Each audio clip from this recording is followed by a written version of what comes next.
বন্ধু, পয়লা মার্চের রাশিফল কি পেতে চলেছেন? মেষের ক্ষেত্রে ফাটকা অর্থ রোজগার এবং লাক্সারি। বৃষর ক্ষেত্রে ভ্রমণ যোগ এবং অর্থ প্রাপ্তি। মিথুনের ক্ষেত্রে রোজগার বৃদ্ধি এবং ভ্রমণ এবং সুখ।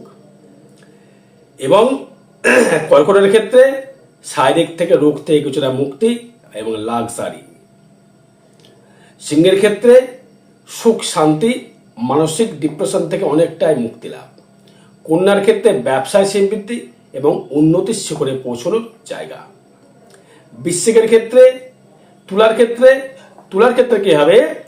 সন্তান নিয়ে দুশ্চিন্তা থেকে তার থেকে মুক্তি লাভ করবেন। বিশ্বের ক্ষেত্রে আর্নিং, অর্থ আয় বা ব্যবসায় ডেভেলপমেন্ট। ধনুর ক্ষেত্রে মুক্তি, শান্তি, বিবাহ যোগাযোগ।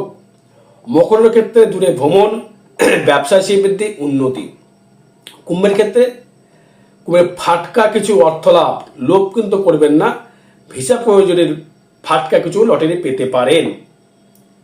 মীনের ক্ষেত্রে কর্মলাভ, উন্নতি এবং ডেভেলপমেন্ট রয়েছে। পয়লা মার্চ 2026 রাশিফল।